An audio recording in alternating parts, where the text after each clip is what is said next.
একদল ডাকাত বহুদিন ধরে পরিকল্পনা করল একটি বড় ব্যাংক তারা ডাকাতি করবে। এই পরিকল্পনা বাস্তবায়নের জন্য তারা পুরো 1 বছর ধরে ট্রেনিং নিল, মানচিত্র অধ্যয়ন, ব্যাংকের নিরাপত্তা ব্যবস্থা খতিয়ে দেখা, অস্ত্র চালানোর অনুশীলন করল।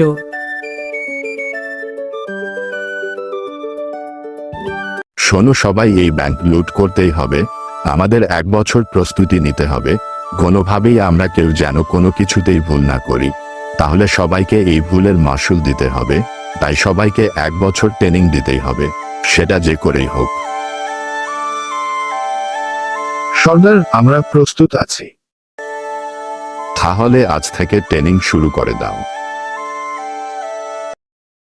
ডাকাতরা সবাই ট্রেনিং করতে লাগলো।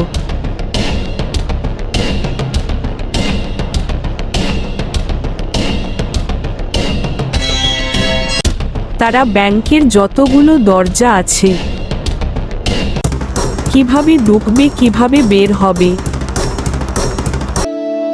এবং ব্যাংকে কতগুলো কর্মকর্তা আছে, কতজন গার্ড আছে, কিভাবে অস্ত্র চালাবে, কিংবা কোনোভাবে যদি পুলিশ আসে সেটাকেও কিভাবে গাইড দিবে, সব কিছুই ডাকাতরা ট্রেনিং নিত। প্রায় 1 বছর ট্রেনিং তারা শেষ করল।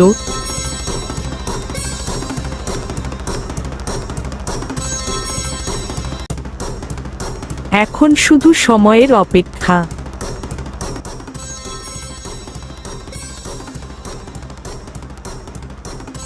তোমরা মনে রেখো, আমাদের লক্ষ্য কেবলমাত্র টাকা, অন্য কোনো দিকে তাকানো যাবে না। তুমি যদি সফল হতে চাও, মন থেকে কাজ করবে, তবেই সফল হতে পারবে। সর্দার, আজ সুযোগ আছে। আজ বৃষ্টির দিন, মানুষের যাতায়াত কম, আজকেই সুযোগ আছে। চলেন যাওয়া যাক। তাহলে চলো।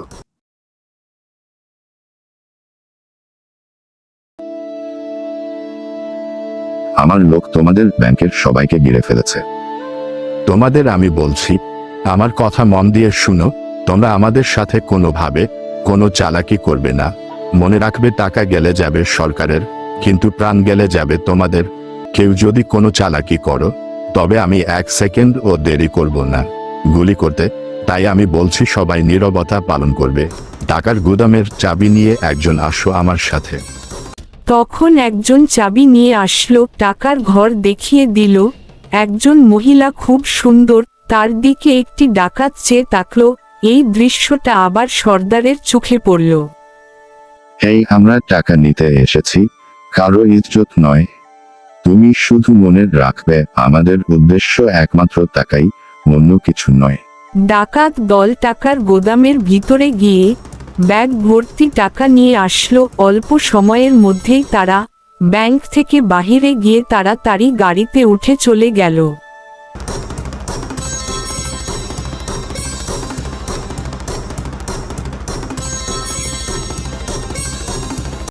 ডাকাতরা বেরিয়ে যেতেই ব্যাংকের ভেতর হইচই শুরু হলো। ছাড়, ডাকাতরা এখনো কাছেই আছে। আপনি দেরি না করে পুলিশের কাছে তাড়াতাড়ি ফোন দিন। যেতে দাও, অনেক দিন হলো একটা সুযোগ খুঁজছিলাম, এত দিন পরে আজ তা পেলাম।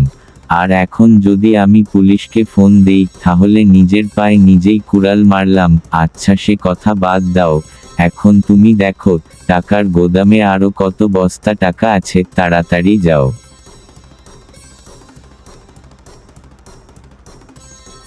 ছাড়, আরো 10 বস্তা টাকা আছে। ওখান থেকে 5 বস্তা আমার গাড়িতে নিয়ে রাখো, তাড়াতাড়ি যাও। হ্যাঁ ছাড়, ঠিক আছে, আপনি যেইভাবে বললেন আমি সেইভাবেই করব।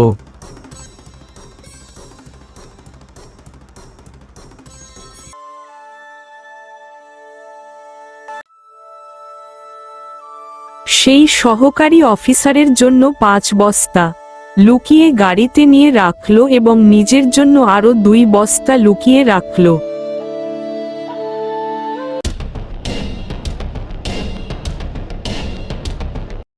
এদিকে আর একজন মহিলা, তিনিও ব্যাংকের সহকারী প্রধান অফিসার, তিনি টাকার গুদাম ঘুরে গেলেন এবং বাকি 3 বস্তা তিনি ওর সাথে করে গাড়িতে নিয়ে চলে গেলেন।